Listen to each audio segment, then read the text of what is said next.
It's time for the Douglas Coleman Show.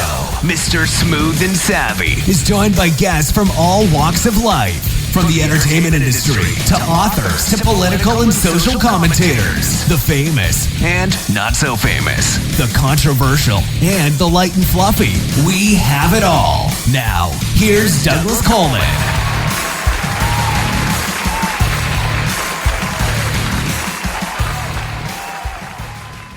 Shall I introduce you as just Melanie? Yes. Okay.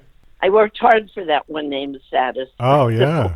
Well, you're in an elite group of people that just have the one name. Yeah, before me there was just Elvis.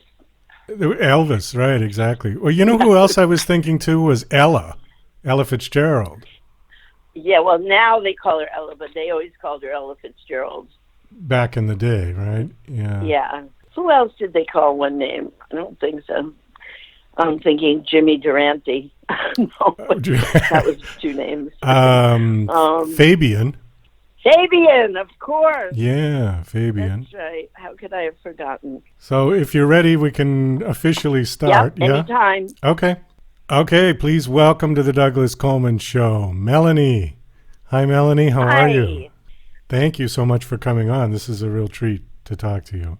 It's a treat for me, too. Thank you. I have this live stream concert that I'm so excited about doing because I feel like I'm coming out of retirement almost because, you know, it's been so hard for performers. And, of course, all the venues have been closed and not doing the shows, and traveling's been weird. So up until the COVID hit, were you actively out touring and performing?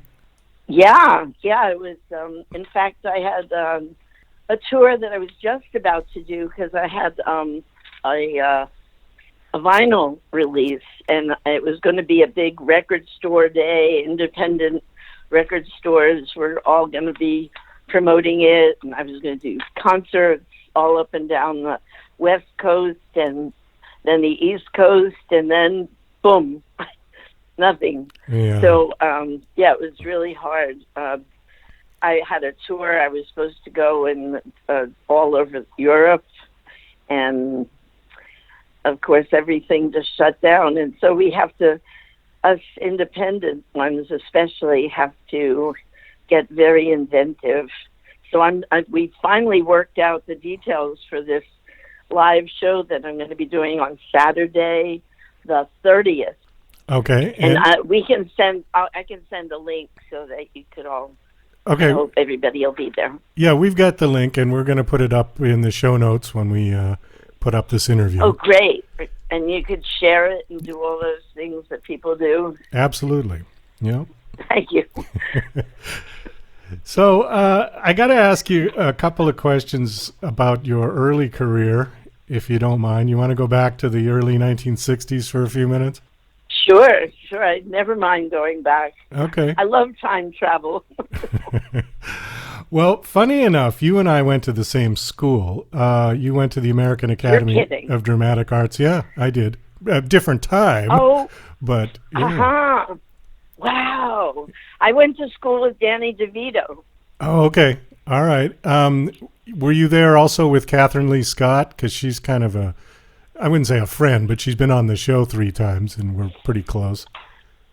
Uh-huh. Were you? I'm not sure. How about Robert Redford? Was he there at the same time as you? No, I don't know. Okay, so Danny DeVito. I think I would have remembered that.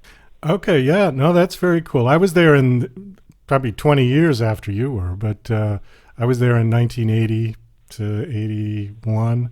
I didn't finish. I dropped out because I was also doing music, and the band got too busy, and I couldn't do both. Uh-huh. So interesting. Were you there when, was it Worthington Minor? No, I don't remember that. He was the head of it. Oh, the head of it. I don't remember who the head of it was. Honestly, don't. It was kind of a blur. But anyways, so did you go through the whole 2 years? Did you finish? Yeah. Yes, I did. I graduated from the American Academy of Dramatic Arts, and that was quite a graduation because I had some emergency surgery that I had to be taken away to the hospital 2 weeks before graduation, and I made it to the graduation, and I got a standing ovation from all the kids and all the staff because I made it. That was really nice. Now, were you performing as a music artist at that point as well, or had you not really started? Yeah, you know, I had a double life. Not that many people, except for Danny DeVito, knew that I was a singer. Mostly, I just was acting, and I'd go to the Village. My mom was a jazz singer, and she went to the Village regularly to sing at different jazz clubs and sit in with Sun Ra or something, and I would go with her. But my interest was, at that time, I was mostly folk singing, and I was doing songs. Well, I do songs that I wrote myself, but mostly I sang, people's cover, not cover, but folk songs, like Joan Baez songs. I would learn all of the songs that Joan Baez had recorded, and then Bob Dylan, and then I met Richie Havens. So I would go to the different clubs and sing. And when it got time to pass the hat, I was such an introvert and so shy that I just would run away. I didn't have a hat. I didn't even have a guitar case. Then it wasn't cool just wasn't cool to have a guitar case. Only kids who went to Juilliard had a guitar case. And I was, the Greenwich Village folkies just had a guitar strapped over their back. Sure. And that was me. So, I sang in the Village and sometimes on Washington Square. And, again, people would gather because I had such a loud voice. So I always attract a really big crowd. And, but again, before it got time for that moment of pay the starving artist, I'd run away. So on your bio, it says that you were playing in the Village, like you were talking about, places like the Bitter End. And then it just goes right to, and signed her first recording contract. It couldn't have been that easy, was it? It was. It was? I didn't, I was, I would sing in the Village, as I said, but it's not like I wasn't really thinking about a career. It was just something I had to do. Again, being an introvert and yet having this drive to perform in front of people is an odd combination, but I heard from a lot of people that it's common.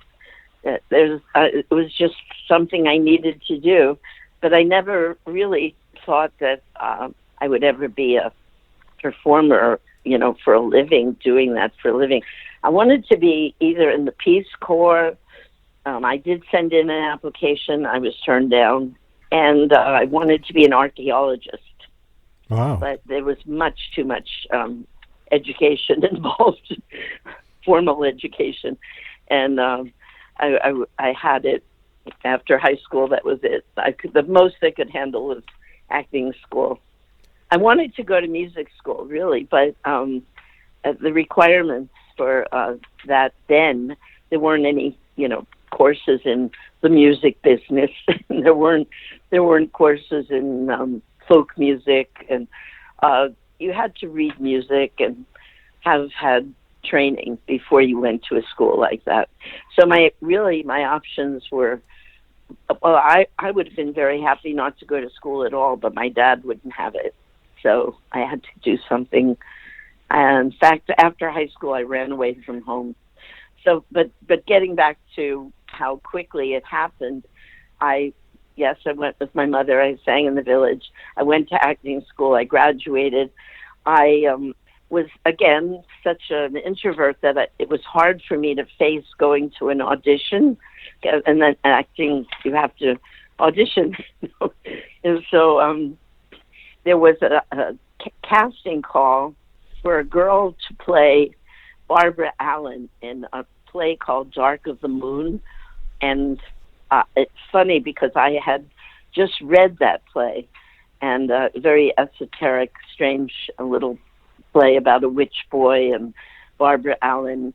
And I knew the song, and I played guitar, and they were looking for a girl who played guitar, so I thought it was a sign, that I should go. And so I went to this acting audition, I thought, and I ended up in the wrong office, and through that chance meeting of Hugo and Luigi, who were music publishers, I met Peter, my husband, and it was pretty instant. We, got together, we got married, and I had a hit record.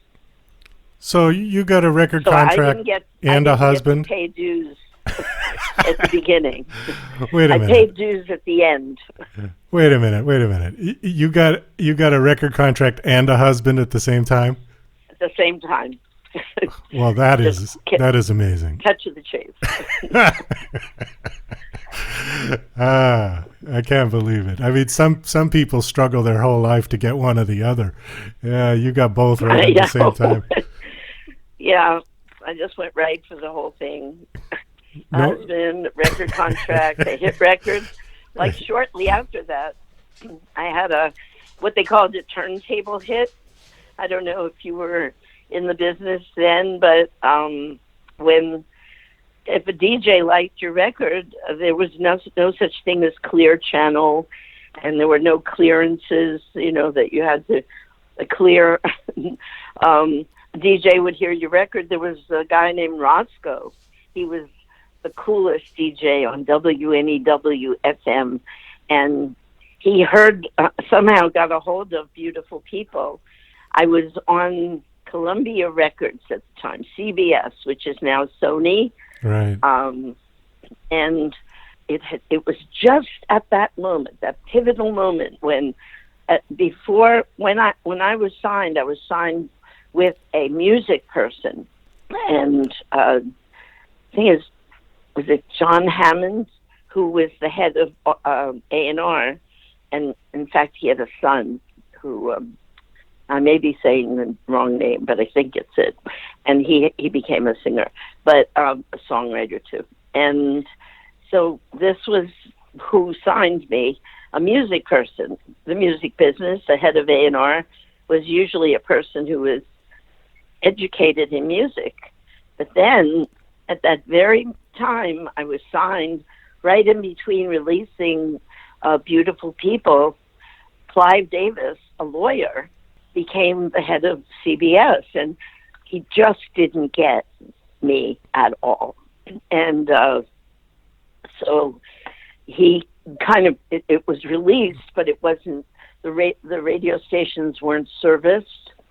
So when Roscoe got this record, this single, he started playing Melanie, Beautiful People, and it became, they didn't have the term viral, but it went viral. All the underground FM college radio stations started playing Beautiful People. In fact, pirate radio. Are you familiar with pirate radio? Yes. Yeah. There was Radio Veronica, and they literally were out in the sea, because at that time the government kind of censored what was played and what wasn't, and I was on the don't play list, so for some reason anyway, I was being played on those kind of stations, and it was this renegade time, so the corporate guy didn't get it, and there I was with this record that everybody knew, not everybody, but people who listened to underground radio and stuff, they knew the song. There was no image of me. I was not on television. I wasn't in magazines or newspapers. It was just a grassroots Melanie. So I had what they called a turntable hit, again, because you couldn't buy it, but you could hear it on certain stations. So when I did Woodstock, that was the only thing that I had that anybody had ever heard. Maybe 2% of the whole 500,000 people knew that song or had heard it. So when I started singing it, it just connected me with everyone, not only for the content of the song, but just the familiarity a little tiny bit. How did you get the Woodstock deal? Were you approached for that? Well, I was, my career, if you, whatever that is, call it that, started in Europe. I had a top, 10, number one, I don't know, record. It was called Bobo's Party, and that was in France, of all things. And I sang at the Olympia Theater, Gilbert Bécaud, and there were multiple acts, and it was like in that true European vaudeville type, one act after another. And Gilbert Bécaud presented me. So I was second on the bill to Gilbert Bécaud, and he introduced me to the French public, and with Bruno Cocatrix, who was the person who booked Edith Piaf first ever in Paris, and Gilbert Bécaud was her protege, and Gilbert Bécaud picked me to present in Paris. And so I did 40 days and 40 nights at the Olympia Theater in Paris, and I had nothing really going on in the States. I was, after the Clive Davis fiasco, I went and my husband got me a record deal. He was a producer. Yeah, that's how that all happened. And he got me a record deal at Buddha.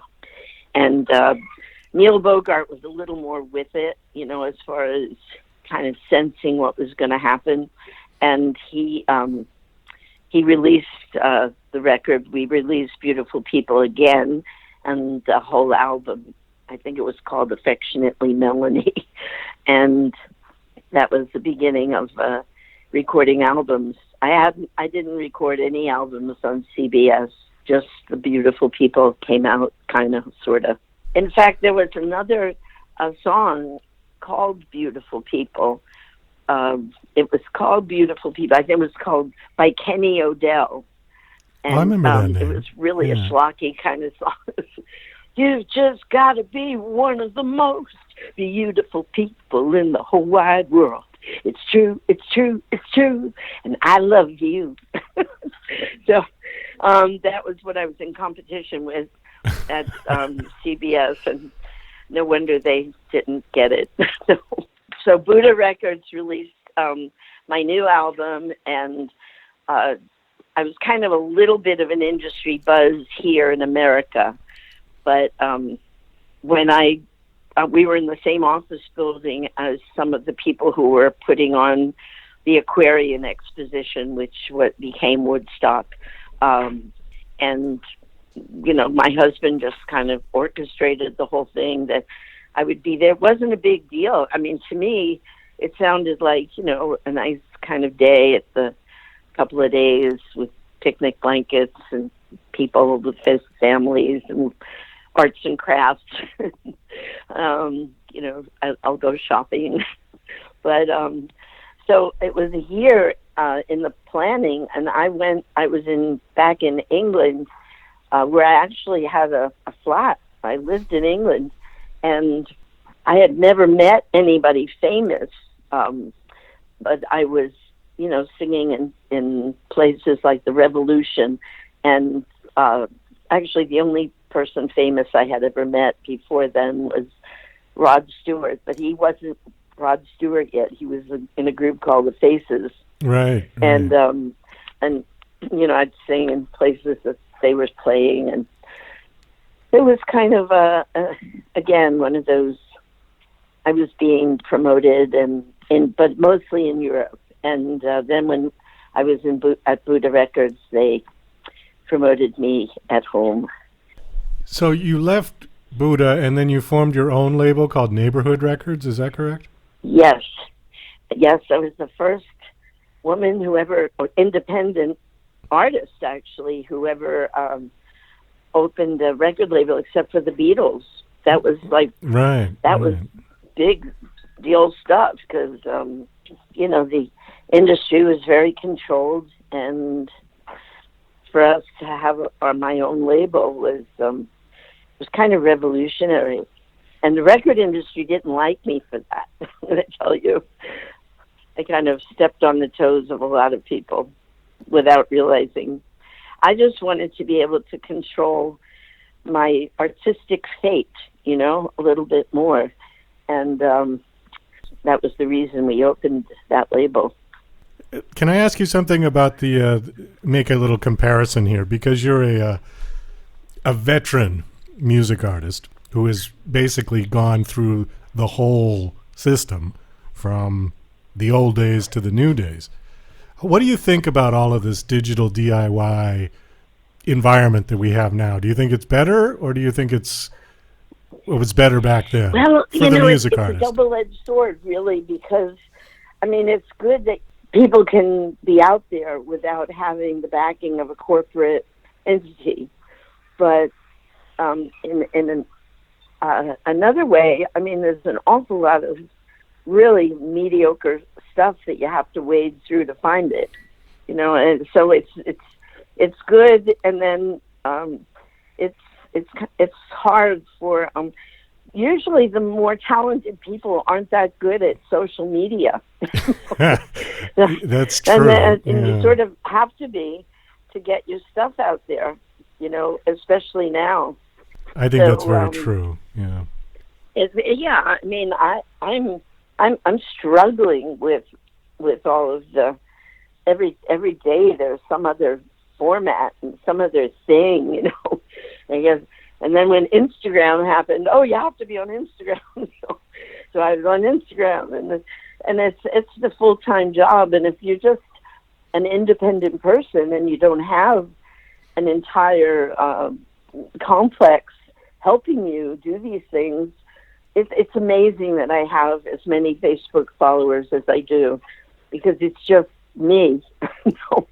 And I have fans who've helped me and become friends and help me, and they're working with me, just to get me out there, get my music heard, which is the goal. The goal is not to look at me.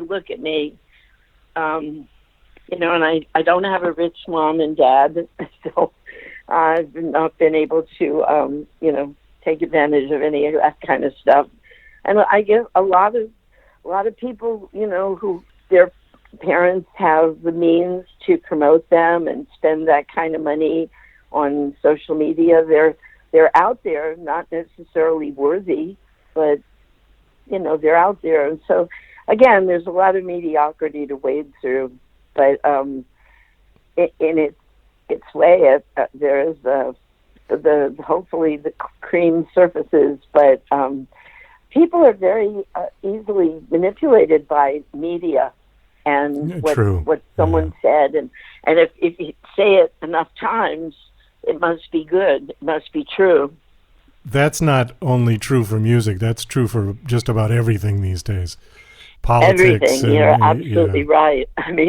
People have to wake up. They are so manipulated, and people don't even think they're being manipulated. They just think, what is propaganda? It's just aligning something that people either love or hate, and aligning those things with someone you're trying to smear or promote.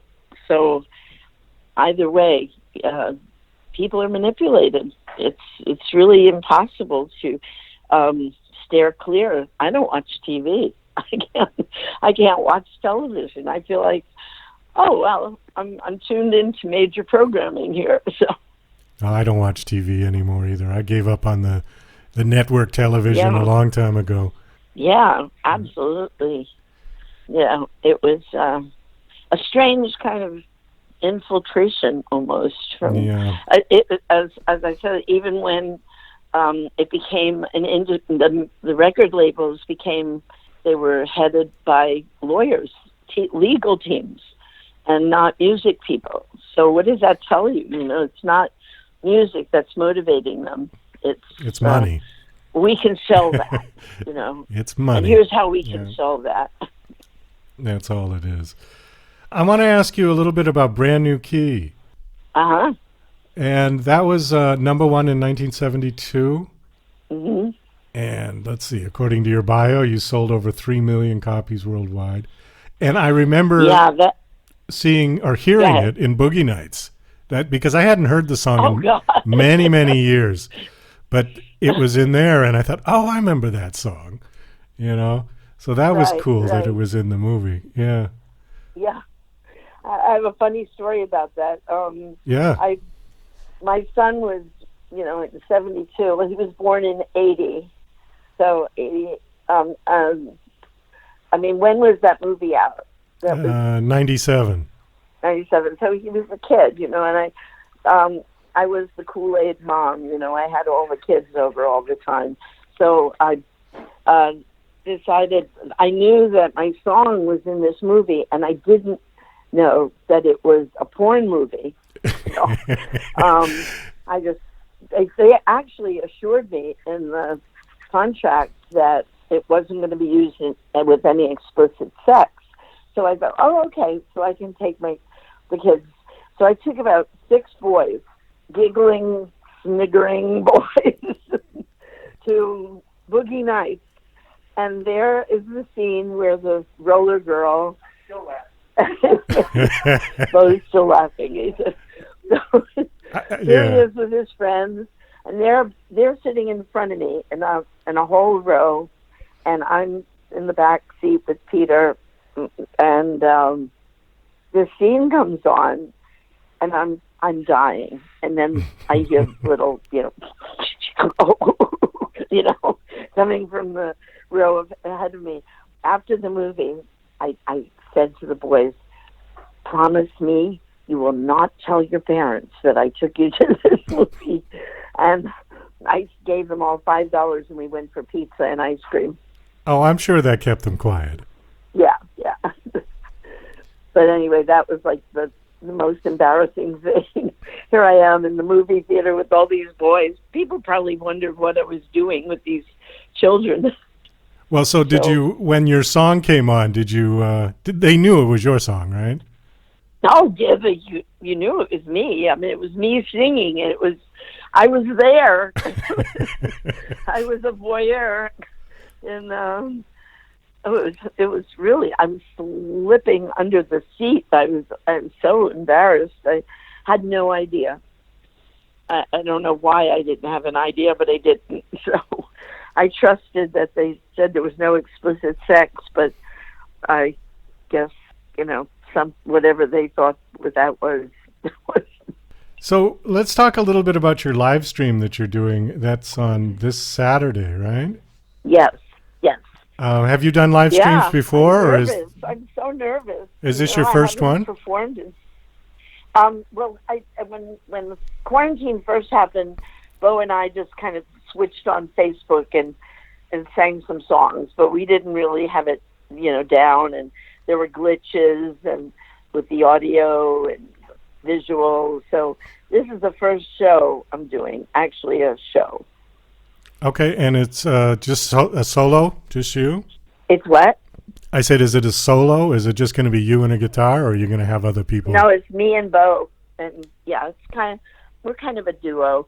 Well, it sounds very exciting. And we sing. I'll sing a good cross section of everything that people know, and things that are brand new and controversial, and probably will get me kicked off Facebook or something. But we'll see. Do you have a new song that you're going to be premiering on it, or yeah? Yeah. You want to tell us the title? No. No. Okay. No, it's called Happy People. Happy People. Okay, great. Yeah, Happy People. Well, I think we covered everything. Oh, no, you didn't even get close. I was beautiful. I mean, I was thinking with Brand New Key, I didn't even get close. It was a song that I became a reactionary to that song. I mean, I had before that, I had Lay Down Candles in the Rain, Look What They've Done to My Song, and Beautiful People. When that song came out, it was all over. I mean, all anybody wanted to hear was Brand New Kate. And, I mean, I went from playing theaters and halls to playing, big stadiums and with thousands and thousands of people. But sometimes I said I became a reactionary to that song. And if I was, I want to please everybody mood, then I would do the song twice. But if I was feeling really feisty, I wouldn't do it at all. They were going to get to hear my real music, because that was just that was a song I wrote. And now I think about it, it's amazing. It's really amazing. The production transcends time. It could have been a song that somebody released a year ago or now or any time. And I don't know what I was worried about, but I was very young, and I was concerned, because the underground press, here I was, and I thought that these were my people, like Rolling Stone and all these underground papers, but there was a politics going on that I knew nothing about. I don't mean politics in government, but politics in the music industry. As I said, that it became a thing where record labels were headed by legal teams, and there was I was on the wrong side of politics of the music industry. As I said, I also became unpopular because I opened my own label, so and didn't want to play the corporate game. And I did lead the way as far as other people doing the same. So, the record labels didn't like that. So the underground press kind of slanted all the coverage. Now here I am, a girl with a bunch of hits, and everything I would put out would be smeared and made to look ridiculous. Lay Down Candles in the Rain, which still sounds amazing. It's an amazing record. It was just an amazing emotional humanitarian song, and I did it with the Edwin Hawkins Singers, which in itself was pretty odd, because here I am, a little white girl with a black choir, and that at that time it was not something that was done. So I had lots of precedents, that had been set, but I would be made less, let's just say, with like Rolling Stone, when they said, yes, the Edwin Hawkins Singers are great, but when Melanie comes on, they didn't even say I wrote the song. When Melanie comes on, it's like a fingernail scratching on chalkboard. Wow, that's nasty to say something like that. Yeah, it was it was really painful for me, because again, I was young and I really cared a lot what people said, and I was, very fragile in that way. So, that's what was happening as far as PR goes. So it's funny, because now, all these years later, the people who are my fans' biggest group of people, I mean, I do have a lot of kids who just, I guess, call them born again hippies, but that a lot of kids like the music and come to the shows. But I would say, like, the core of my fans were the younger brothers and sisters of the people who were inundated with negative PR about me. They just heard the records, they didn't get influenced by what the cool people were saying, making me very uncool. We do have to wrap this up, unfortunately. Okay. I mean, unless you want to just do part 2 and part 3, but I think that this this is a good place to end, and we're going to get people to come and see your live stream. Oh, I hope so. Yeah. I hope so. This would be, we have to get inventive and keep going. We can't just, shrivel up, which is my tendency. Well, and like we mentioned earlier in the show, the COVID has really hurt performing artists. And artists, yeah, especially, the independent people who were out there. I was just, again, I do all this myself with my son, and we don't have a company, and we're not, in an office building, and I don't have a rich mom and dad. So it was when that happened, I was, I didn't know what we were going to do. I was going to do a Christmas show, and I moved at just the exact time trying to organize all of this. I moved to a different place, same state, Tennessee, and so it didn't happen. And then I was going to do a New Year's show, and that didn't happen. So I'm calling this to commemorate the last Saturday of the first month of 2021. And it's kind of a joke.